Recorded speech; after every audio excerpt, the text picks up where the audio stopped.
On this week's episode, we're going to go over this week's trailer recaps, our early reactions to Jurassic World Fallen Kingdom, and the latest news on Star Wars. Let's get started!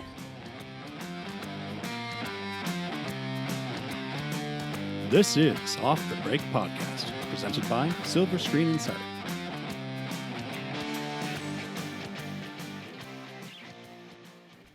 Welcome to Off the Break Podcast. I'm your host. With me is my wolf pack, Kyle and Eric. Hey, What's how's going it on? going?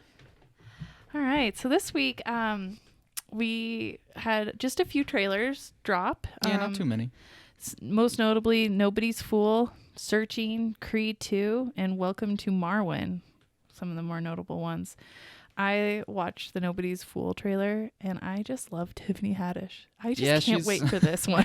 She's infectiously charming. Oh my gosh, Night School and now this. Yeah, she's on top I'm right getting now. my fill of her, and I love it. Girls Trip definitely helped her out, get her to stardom. And it's good for her, too. She has, like, such an interesting backstory, and to see how far she's come to get to where she is now, like, it's pretty cool to see. Her journey is something I actually don't worth really looking know. into it. I don't really know a whole lot about her. Basically, she kind of came out of nowhere as far as I know. Basically, for so many years, like, she just was in, like, comedy clubs, and she was trying to make a name for herself, but she just didn't have any money to her name, and she basically was homeless, and Starving artist. Struggled. yeah, Kevin Hart was able to actually, like, give her some money so that way she can get herself going and, like, get herself back on track a little bit. Not back on track, but just to help her out some. Yeah, he kind to of continue her career path. Found her and helped lift her up, I Yeah, guess. yeah, That's pretty and cool. I didn't know that. From there she was able to get Girls Trip. Obviously, she's been able to become like a big staple in the comedy scene, and now the rest is history. Yeah, now it's paid off. So it's cool. It's really cool to see how far she's come. Yeah, I mean, good for her. I'm sure a lot of people are excited for this just because she's in it. Yeah. Well, Yeah. And she plays the prison sister Yeah, who Right. who gets out of prison and is a little rough around the edges, and that's her pretty perfect casting. her more polished executive sister is being catfished, and they're gonna find out who's catfishing her, and that guy is gonna pay. Or girl. The Wrath of Tiffany Haddish. Yeah. I believe this comes from Tyler Perry, so I don't know if he's directing or if it's just from his producing company. Yeah, true. So I don't know. Yeah. That name always makes me a little bit nervous. I've fallen into his trap before after his performance in Gone Girl. I'm Right? hoping to not fall into Yeah. it again, but who knows? Maybe he Take found with something with this. A handful of salt. Right. Yeah, a Well, small maybe- handful of salt. Working with comedians, he allowed her to have some liberties with Yeah, the oh, script, and I'm be. sure. Could the be. trailer was hilarious. Yeah, I'm hoping it's gonna be kind of her platform, Yeah. her vehicle. Mhm. Yeah, I'm hoping that all the best scenes aren't in the trailer, because I am definitely Yeah. going to go into that with an expectation that the whole movie is going to be funny.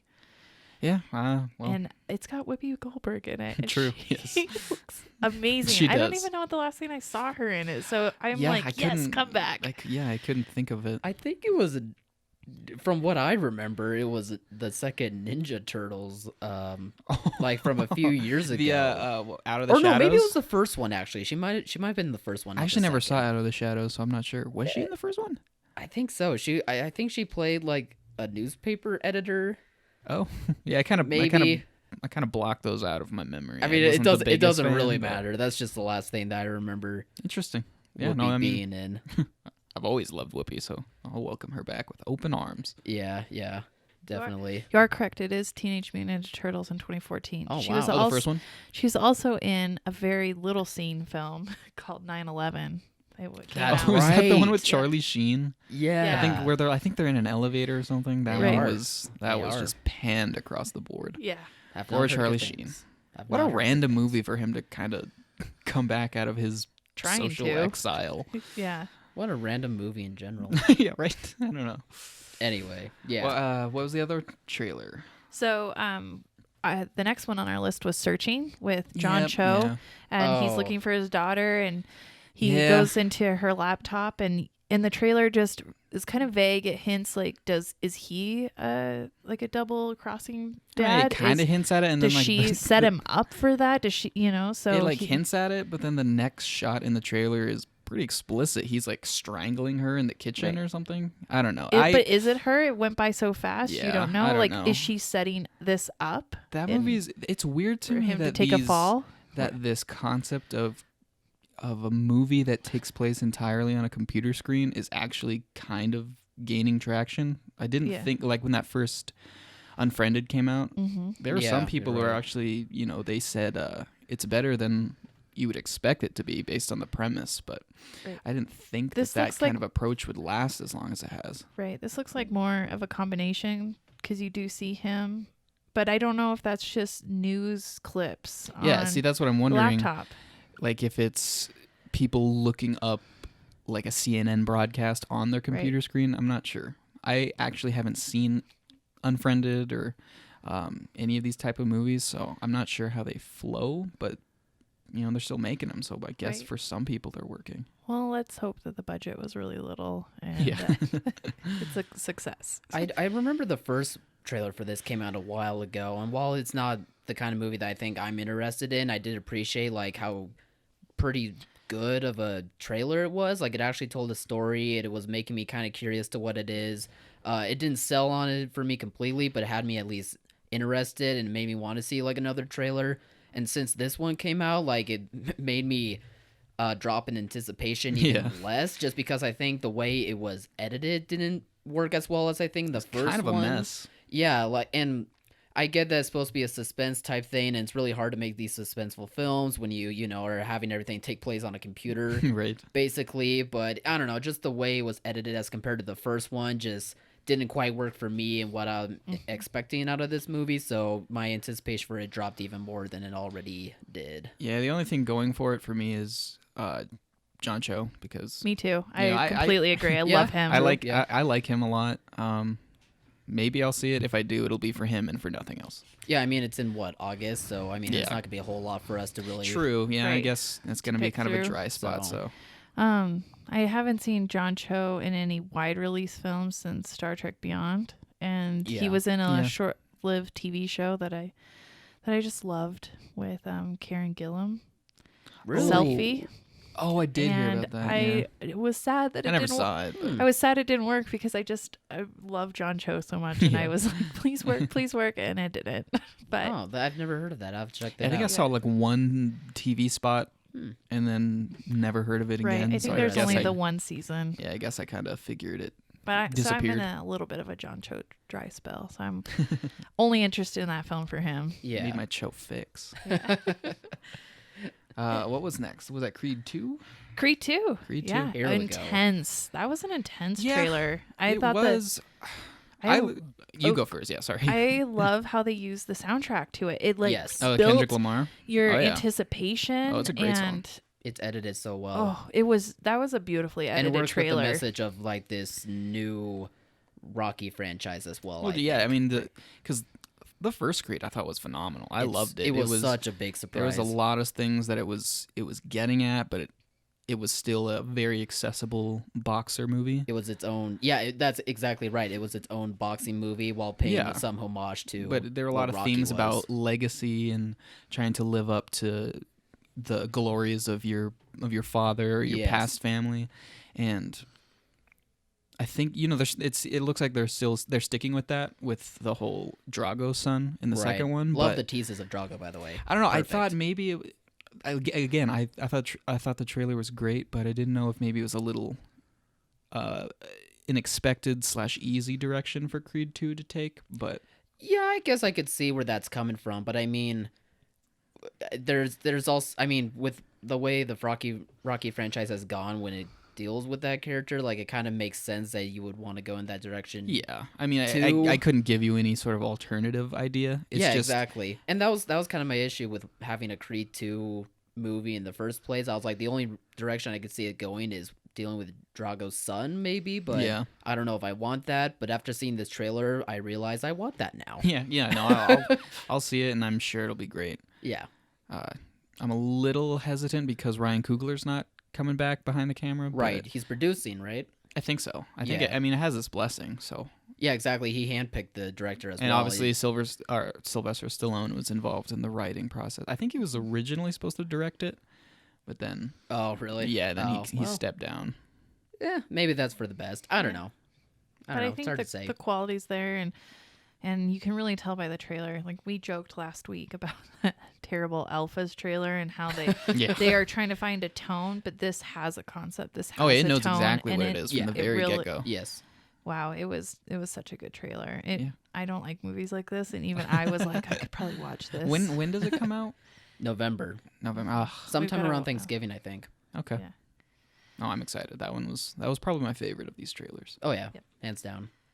Our final one is a bit odd, a bit Oh, yeah, yeah. off-putting, and sometimes, but oddly charming, and like it's soulful. And that was Welcome to Marwen with Yeah. Steve Carell. That's a perfect way to describe what came out of this trailer. Well, I mean, when I first saw that one sheet, I was like, what is Steve Carell like a Steve! plastic action figure? What's going on? Yeah. And then I read a little bit into it, and then I remembered I actually heard of it back in 2010, I believe. Oh, there was wow, a really? documentary about this guy. The documentary, I think, was called Oh. Marwen Cole or something. Mm. It's a combination of him and his family members' names, and the documentary is supposed to be phenomenal. And I kind of read up on the story, and having that context, the trailer wasn't as jarring, but for a lot of people, I feel like they're just going to be kind of confused by this trailer. Yeah. So Steve Carell's character is, you get from the sense from the trailer, he's a little socially awkward. He has this very imaginative, little. creative play with dolls, and he has this very traumatic experience where he is Yeah, he's like- beat nearly to death Yeah. by Nazi sympathizers. Yeah. And he suffers from PTSD, and he has to be rehabbed, and he really very much suffers, and it's about how he comes back from that, but how he has to channel a lot of that PTSD and Mhm. dealing with these emotions through the dolls, and these characters take on this. Yeah, well, I mean, it's interesting because Life. I forget how long he was in a coma, but yeah, he was beaten within an inch of his life. He's in a coma for a long time, and then he wakes up and he doesn't really remember anything about his previous life. And so it's kind of about him going back and trying to rebuild his memory of who he was. And these dolls are kind of a therapeutic exercise for him. But the Robert Zemeckis take on it, like 50-60% of the trailer is these dolls that are animated, Right. and so they're moving around They're as if they taking were the over. actual characters. So it's like a half live action drama, half kind of fantasy, Right. That's almost the- like a Toy Story. That's the one thing that I'm wondering about is the subplot about his imagining of like what these dolls do, are they gonna help him They're going to help fully? him. Well, that's what I'm hoping for Yeah. anyway. I don't want this to become like a way to make sure like you get families to go into it, so that way you can see dolls doing cool things and doing all this action Nah, stuff. yeah, I don't think it's gonna do No. that. I trust Zemeckis enough to be able to handle that well. Like I Yeah. think he's been able to handle like true events in a really well-mannered way, and I feel like that's where we're gonna get out of this. But the Yeah. trailer does kind of lean in that direction, which worries me only a little. But I trust Zemeckis. Well, I mean, Zemeckis is his past track record. He is one to get a little saccharine, a little kind of mushy with his kind of sentimental, I guess. Sure, It's not always yeah. a bad thing, but just because that's kind of where he's been in the past, I feel like he's going to take it seriously, and the transformation and the recovery of Steve Carell's character is going to be the focus. I don't think he's going to get kind of bogged down in just the wild antics of the dolls. And I love the Steve Carell casting as well. Yeah, I no, he's- want to see him in drama The again. first thing I thought though when I saw that trailer was Dinner for Schmucks. I don't know if you ever saw that. Oh, yeah, I It's- saw it's that. kind of With like- the taxidermy? Yeah, it's kind of the same thing at the Right. beginning. It's like, why is Oh, Steve yeah. Carell Oh, playing with jeez. Yeah, dolls yeah, again? yeah, Why right. is he like setting up dioramas? Yeah. And quickly, better. it's not at all the same thing. Right, it's but not Dinner for At Schmucks. first, I was like, thank, whoa, thank goodness. But another movie with Steve Carell I posing did. action figures. yeah. Uh-oh. Turn that down. I guess we could have kept going, but Oh, well. we'll edit around this. Technical difficulties. I did really like in that trailer how women surround him, and he draws a lot of strength from women, which Yeah. is not something Mm-hmm. you see, and that becomes his friends and his family, and Yeah. and that was so intriguing to me because they're pretty badass in that trailer. Yeah, Like, right? Just You're like- almost scared of them. Yeah. I love Janelle Monáe. I thought she was great in Mhm. Moonlight. And who was the Hidden Figures. yes. She was in that Yep. one too. And then who was I can't Leslie remember. Mann. Leslie Mann, yeah, was her in name this is too. escaping me. Yeah. Yeah, no, I think the supporting cast looks fantastic. Mhm. It's gonna be. I'm excited for it. The first trailer, yeah, it was a little jarring, but I think Right. But maybe when we get When you got into it, it was so charming Yeah. and so just you can tell there's a beautiful story, Yeah. a beautiful character-driven story there. Right. few people are as good at making me feel bad, but then cheer in triumph as Steve Carell. Yeah, Just watching him about him. watching him overcome psychological issues. It's cathartic. Well, that kind of like sums up all of our trailer Yeah. recaps for this week, and Not a whole lot, but yeah. a couple good ones to look forward to. Yep. Mhm. And then Kyle actually went to the early show last night, the Thursday early show of Jurassic World: Fallen Kingdom. I Tell us did. about the He- dinos. He is not going to spoil the movie, but just give us an initial reaction. First off, though, you weren't exactly excited for this movie, were you? No, and I mean, I love the first Jurassic Park, and I actually was pleasantly surprised by Jurassic World. But right when the marketing started for Fallen Kingdom, like I saw it in a direction that was going where I was like, this is not what I would want to see out of this movie. I felt like it was kind of repeating what Jurassic World already did.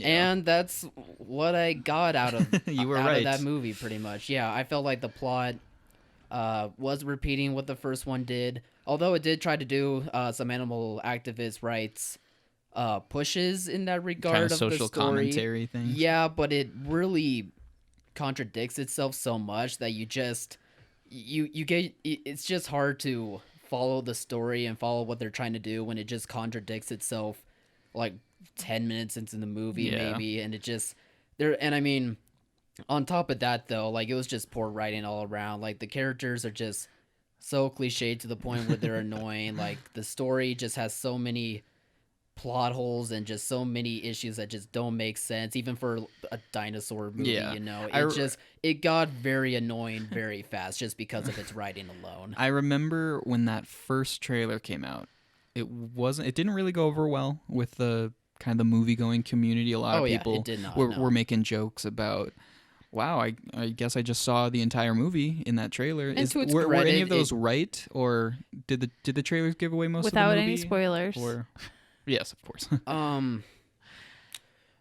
No, not exactly. I Okay. mean, well, beat by beat, you see what the movie is, but actually, the final few minutes, I'll just say this, were my favorite, but it also disappointed the rest of the movie as well. Almost to the point Oh, where really? it made me realize that I'd rather see a different Jurassic World movie than the one I just got. It was And all if- a and if- lie. And if that was how, exactly. Okay.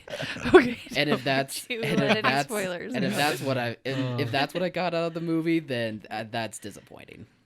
Well, now I'm really looking forward Right. to seeing it. This Sorry, weekend. So guys. what do you think what are your predictions for the box office? Is it going to be number one? Oh, yeah. And by how much? It'll make tons of bank. Everyone loves dinosaurs. There was Yeah.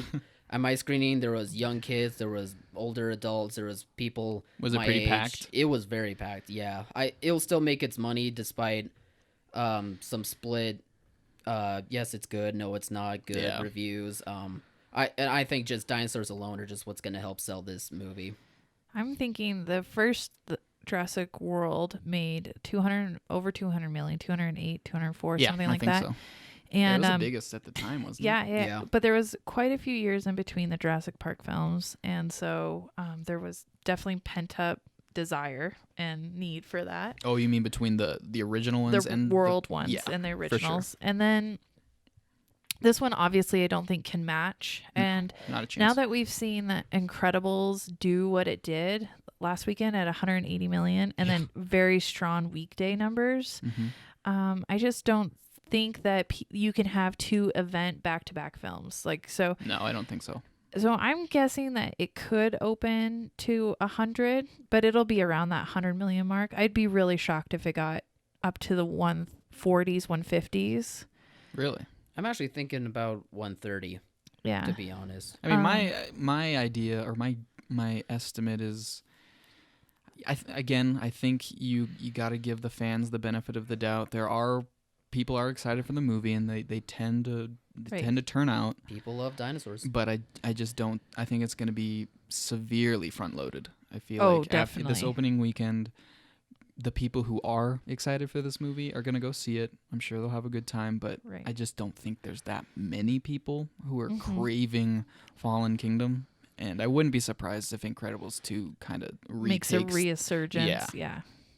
I don't know. I see a strong weekend for both of them, to be honest. Like, I think people have loved The Incredibles 2 so much that they're going to go back to it, but I also see a lot of people wanting to see dinosaurs. And really, the dinosaurs still sell this movie. Like, there was some good shots that were interesting to see with the dinosaurs, especially with this director's cinematic style. I thought that worked pretty well. And I think those moments alone, as well as like the classic dinosaur moments, their big action moments, I think will help sell this movie. I see them both having a good weekend. But do you see Fallen Kingdom having the longevity of Incredibles 2? Because I just can't see it lasting as long at the theater as Incredibles 2.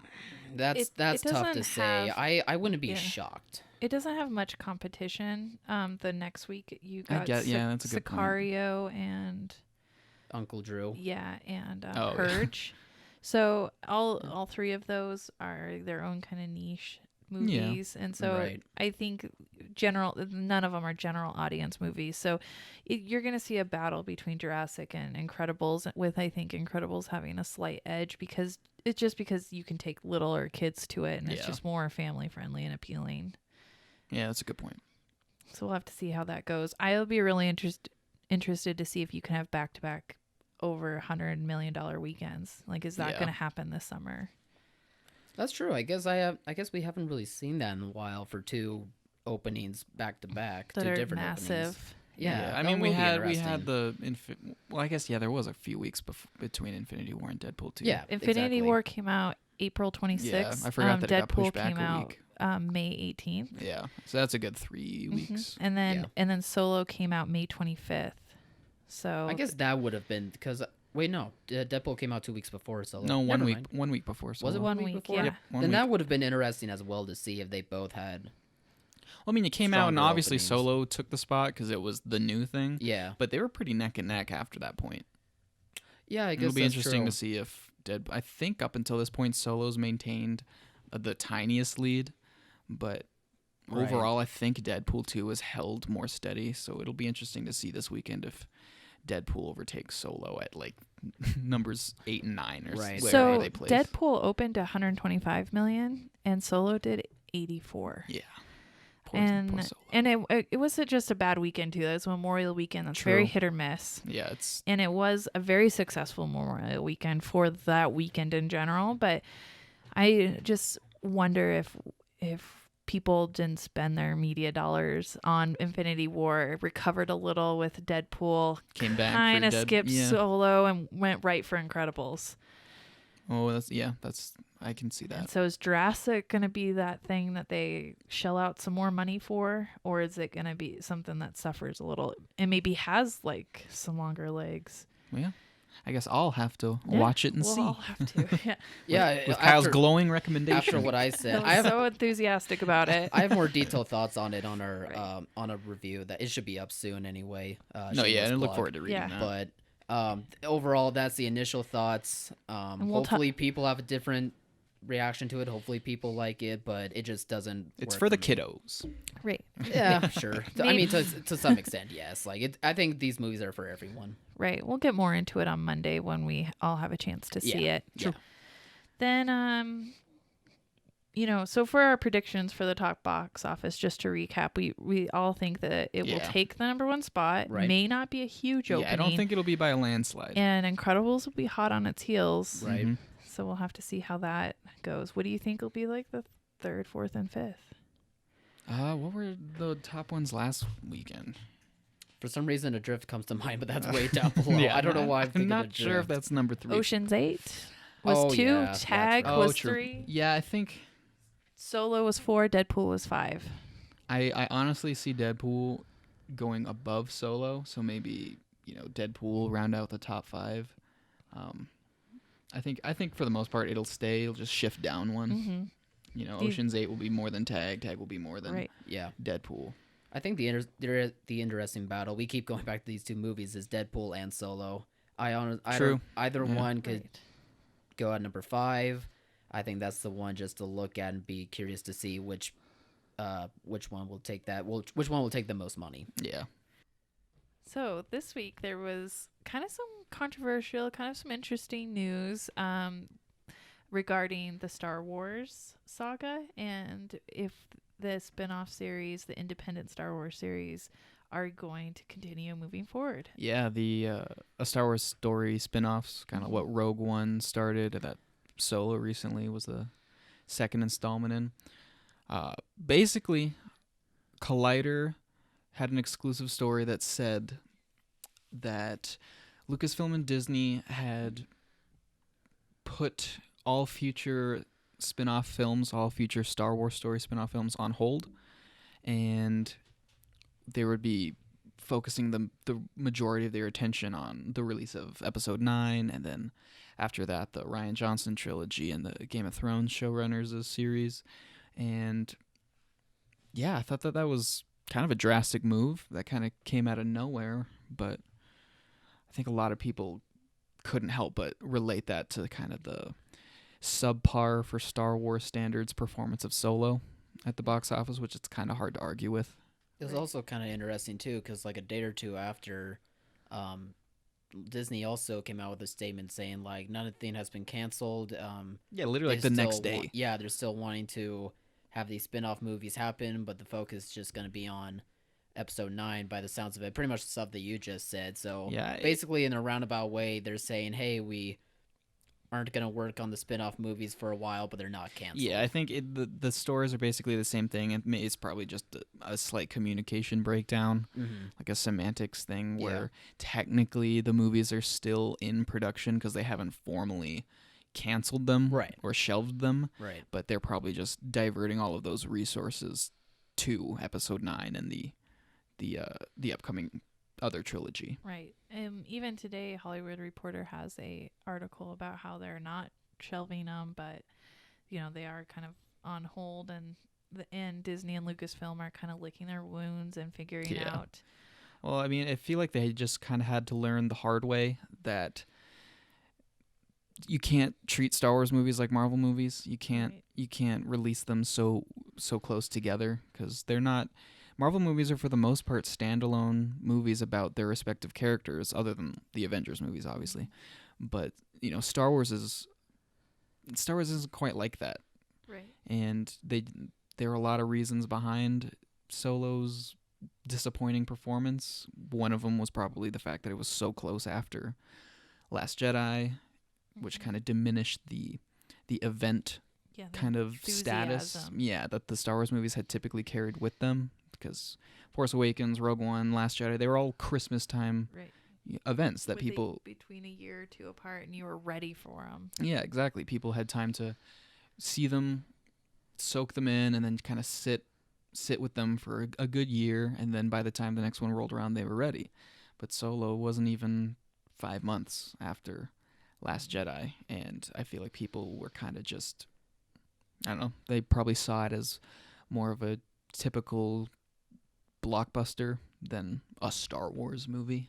Yeah, and I think that we've talked about this before, that Disney didn't put the effort into marketing, and a lot has been written on that, but I don't know if Disney has really had to actually market a film. I mean, they always say they do, and they say their marketing starts 8 months, but teasing a trailer or teasing or not releasing the name of what the next film is going to be is not really marketing in my book. That's just like we talked about before. Their biggest things pretty much market themselves. Right. But this one you needed to market the event. You needed to say, why do I need a Solo film? I love this character already. I don't need to know his background. Yeah, his story for the most part is complete. We don't really need to know anything else about him. So why do I need to go see this entire movie that's dedicated to this character? And Disney didn't sell that. They didn't sell it all on the marketing. Why I they were to see it. I mean, I guess maybe on a business end it makes sense because they were focusing all their marketing on Infinity War, but people are gonna go see Infinity War. Yeah. Like That was one that actually they didn't need to. nobody who's a Marvel fan is gonna not see it Right. or not hear about All it. they needed to do is people die in this, and Yeah. then there was like, oh, we Infinity gotta go War's find coming out. Who? Infinity War's coming out. There will be death, Yeah. and it would have probably made the exact same amount of money it did, but they put all their effort and focus into a movie that didn't really need it, and the movie that did need it kind of fell by the wayside. Was and sacrificed at the Disney altar. Yeah, it's unfortunate. Thanos. Yeah, Thanos appreciates your Yeah, sacrifice. Thanos would be proud. You can't have two big Disney tentpoles going at the same time. That No. would be ridiculous. One has to succeed, one has to fail. Right. Perfectly balanced as all things should be. Balances. But yeah, I don't know. I guess that's kind of a good thing though, because if what am I trying to say? Suspending the production on those and really giving fans some time to breathe between Star Wars movies is going to hopefully kind of correct that course, because now Episode 9 is the only Star Wars movie on the slate, the upcoming slate, and it's going to be pretty close to like a year and a half before it comes out, and I think that's the longest time between Star Wars movies since the Disney acquisition. So hopefully people will die down, they'll see other movies, life goes on, and then by the time Episode 9 comes around, they'll be like, oh yes, I'm ready. we're back. We're back. And maybe their expectations won't be so high. Yeah. Like they've been burned, so maybe they'll have low expectations. Yeah, I mean, I don't know about that part. I still think Star Wars fans will always have such high expectations for this franchise, but I do think the long break will at least help put into perspective on how to make this next Star Wars story something that everyone will enjoy and everyone will have a consensus of how great it is, instead of having such a big divide, which no one wants. That it's never fun to have that. Clearly, as we've seen between many fans, like, it's just not a fun situation to have, and it just leads to maybe anger. And I mean, it just I'm sure leads to there's bad things. So hopefully they can Resentment leads to fix hate. that. I'm sure Leads there's to suffering. Yeah. I'm sure there's a group of fans that thrive on the us v them mentality, like this movie's garbage. No, this movie's the best one ever. But And that's scary to think of. If that's fandom, I don't like it. oh But no, it's the worst. Maybe, Eric, if Episode 9 ends on a happy note, like it really just ties up all the ends, and, I think it they will. give people what they really wanted. Yeah. Maybe then they'll look back and be like, okay, Last Jedi wasn't so Well, that's bad. one of the biggest thing. It's people are jumping down its throat. It's the middle part of a trilogy. You don't Right. know where it's gonna go. For all we know, it's set up the best episode of this new trilogy, and that everything that happened in it had to happen that way in Right. order to make Have Episode this 9. amazing grand finale. Yeah, that so just I think, puts a bow on it. but the biggest thing I like about this though is that it really does show that Lucasfilm and Disney are really trying to make sure that they're treating these Star Wars movies as the special events that they are. mhm. Yes, they misstepped, but they obviously learned their lesson. Hopefully they learned their Yes, lesson. hopefully. We'll yet to fingers see crossed. what lesson they learned. But yeah. on the surface, right now, as of now, it looks good because it gives me the idea that behind the scenes they're going like, okay, well maybe we got a little eager. Maybe Star Wars isn't that bulletproof. We can't. It's not as simple as just pump out 3 Star Wars movies in a year and every single one of them will be $1 billion. So I think it's good that they're being a little more careful. Be an interesting test. Yeah, well, I guess we'll see. We'll have to watch it. And then the other kind of big news is something we've been following here at Silver Screen Insider for a while, this subscription model drama. Yep. So MoviePass is a company that, offers unlimited movies, a movie a day for $10 a month. Originally it did. Originally. Yeah. It's had a lot of changes and It's updates. made a lot of iterations of that, but the core premise that got people on board with their subscription model was this: for $10 a month, you could watch a movie a day. At the theater.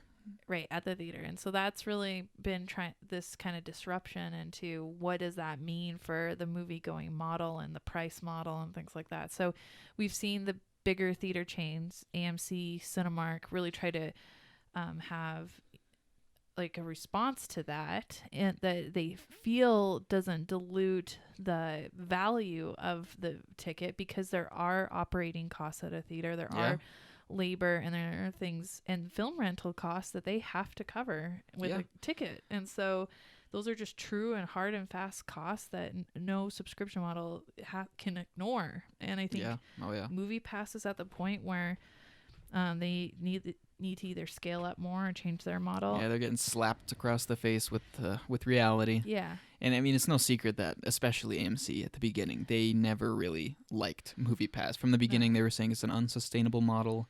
This is not going to work in the long run.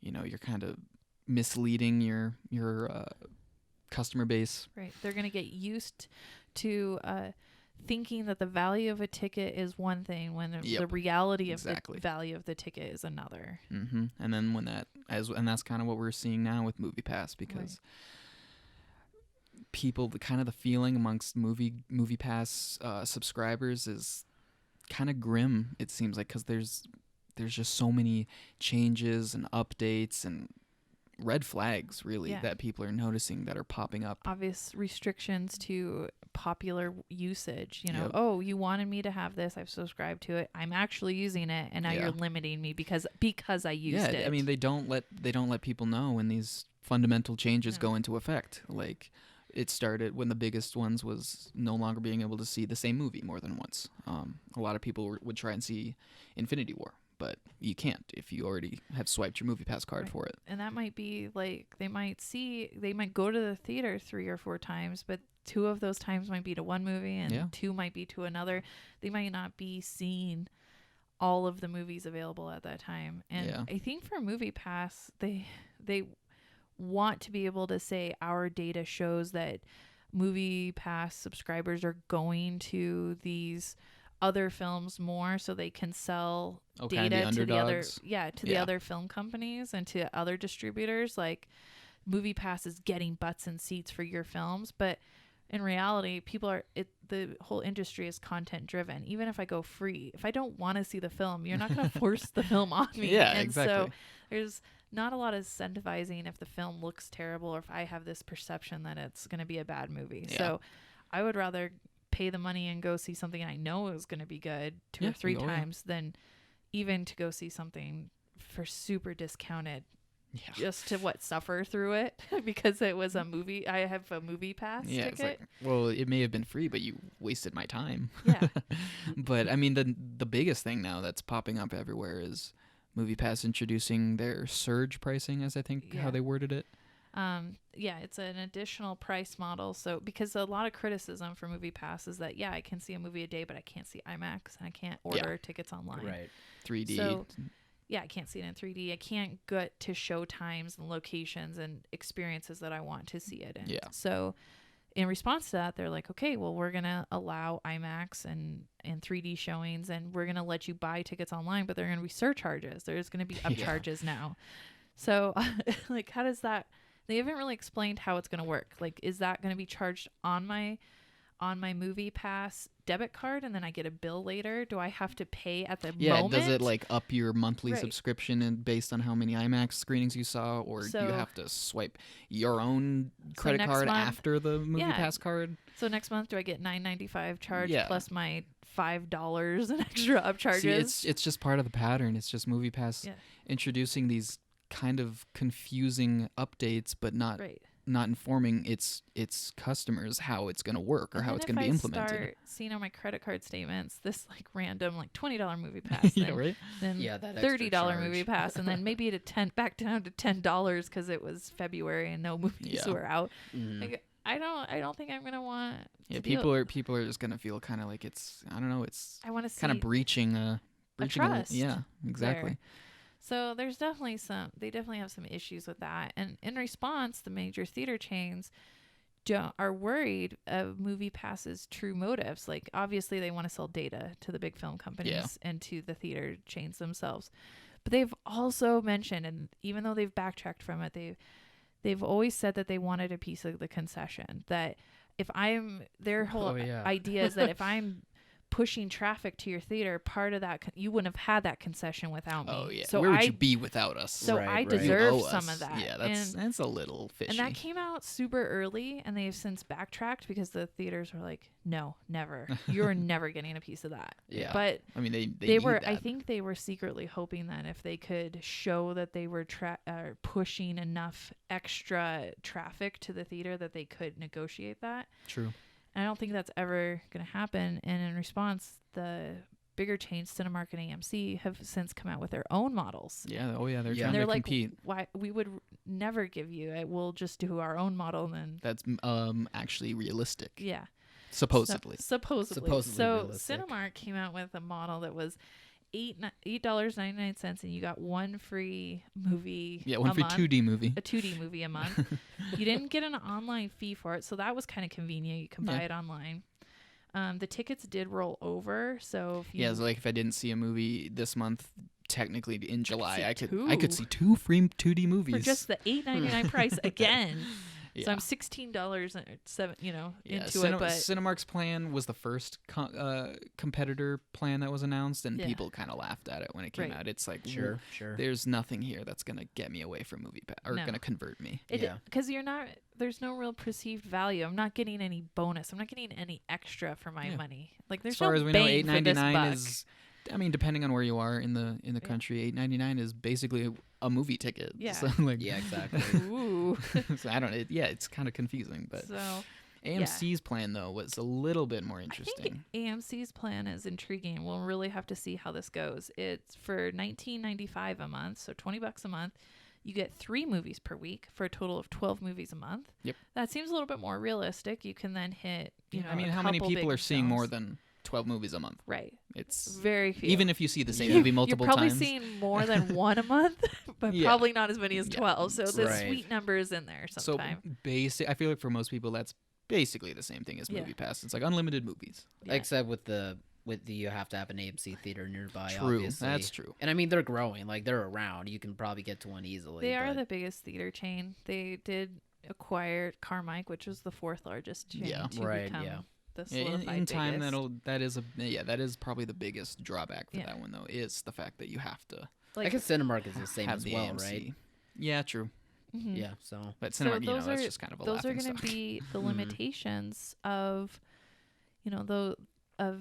theater chain based subscription models, Yeah. because and granted, in big cities where there are competitive theaters, and even small places, you kind of go to your preferred theater. Yeah, Like, everybody has the one they go to. But if your only theater choice is ones if it's an independent or a smaller circuit, I mean, are you going to have to subscribe to their loyalty program, and then they can't scale up to the same level as an Yeah. AMC can? All of a sudden, it's going to be kind of like juggling. Right. You need to have Netflix for this, Hulu for this, Amazon for this. And then except my it's going to movie be one. Yeah, you're going to have I need MoviePass for this, AMC Stubbs A-list for this. just It's different just- debit. people aren't going to card, want to like- keep track of all that. Right. I think that's the same issue that Disney and all these other film companies are going to have by creating their one-off streamings. Like, Yeah. Disney's got a big catalog of product, and they've got kids, Yeah, it's they've got pretty big. animation, Pixar, Marvel, Lucasfilm, but there are just other movies out there. Yeah. And I'm not going to have a Disney subscription, and I'm not going to have a Warner Brothers one and a Universal one. It's like a weird new contemporary equivalent of just having Right. 1,000 credit cards or Yeah. company cards in your wallet. Yeah, exactly. I'm not going to carry. I'd rather just have one. Yeah. One that does it all. Please. Yeah. So. But going back to the AMC thing, that the features that it has, it's the $20 a month, 12 movies over that month, 3 per week. Mhm. But it as opposed to MoviePass, you can use those on IMAX screenings, on 3D. You can within their own theaters. Yes, of if course. the theater has those things. you can order the tickets. You can buy advance tickets online. Get rewards for concessions. Yeah, so it has a lot more features to it. Yeah. And you can see the same movie more than once if you want. Mm-hmm. You can see more than one movie in a day. But again, I mean that's the 3 per week. So if Yeah. you wanted to, you could take a Saturday, have a day at the I think movies, see 3 back-to-back movies. I thought we talked about this double feature. Yes. It's hard to do. It's a young man's game, but it's still Yeah. fun. But the option is on the table Right. if you have the endurance. Yes. But yeah, I mean, realistically, I feel like that's a more sustainable model. Yeah. At least that's what they claim. But. Well, I mean, they are going to take a hit initially, but they hope that over time they'll be fine, because they're thinking that people will see about 3 to 4 movies a month. Like, yeah, I mean, even me, I see a ton of movies a month, but I don't see more than 12 movies a month. Yeah, well, think I about it. probably don't see more than 3 movies a week either. Even if you went once a week, on the week, it's opening night. What am I going to see tonight? And you pick one of the offerings. Yeah. So there's only 4 movies a month, maybe 5, depending upon the month. Yeah, you mean of things worth seeing? And you're considered avid moviegoer at that right? point. You're like, you're consistent. The highest level. Yeah. Well, also, I mean, $20. Yes, it's twice, it's double the amount MoviePass is. Right. But if in a lot of places, if you buy one IMAX movie ticket and like a popcorn, that's probably over $20 right there. Yeah. Oh, definitely. So for sure, IMAX, people love IMAX. Yeah. IMAX is great. So I think that's going to be one of the biggest selling points. Right. So we'll have to see how this all fleshes out. I'm sure, the Regal will come out with their club card. Oh, for sure. It's only a matter of time. Program, and then we'll probably set. But I think what we can take away from this is that the consumer likes the subscription model. Yeah. That it's easier to invest a little every month than it is to shell out a lot each going. Like, it's exactly just not as painful as the big debits. And so, movie going has to adapt, ticket taking has to adapt. All of those price models have to adapt to what consumers need now. And they've been habitualized already with streaming to this subscription model. But it's like one-time payment a month, and I have access to all of these different options. But I think that's key. I have access to all these options. I think that what the theaters need to keep in mind is that's why it's silly to have Cinemark just offer one and have MoviePass offer some, but with upcharges. What the consumer always wants, they want something for nothing. Yes. They want as much as they can get for free.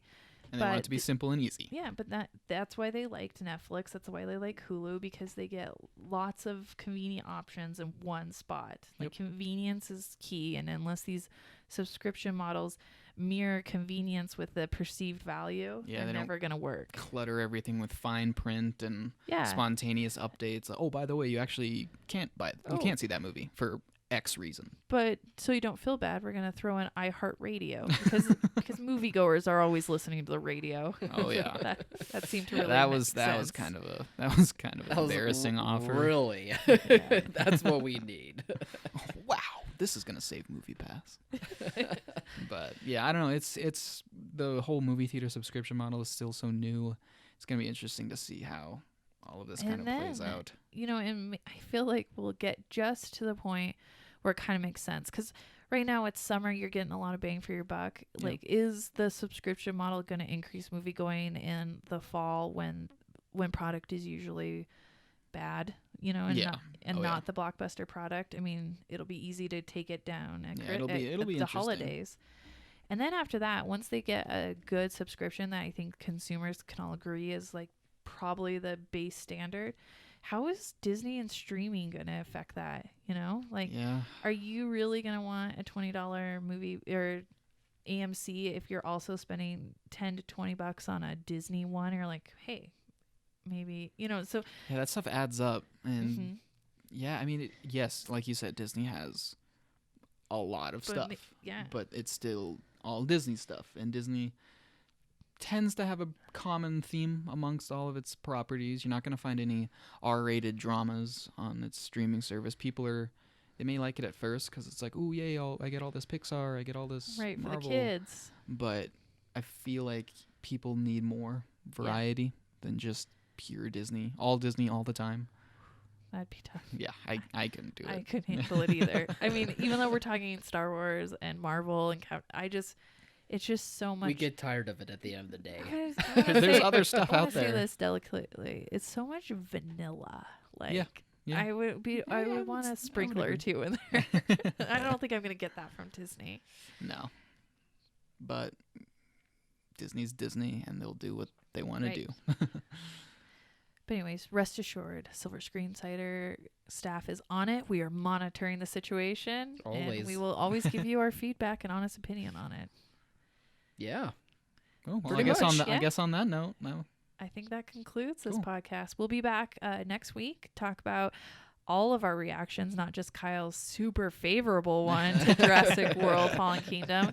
I'm always the bad guy at the end of the right. episode. Why is always am? The people need a bad guy. Yeah. The Guess people need a that's bad me. guy. Yes, Yeah. that's me. The one that didn't like Pixar short Bow.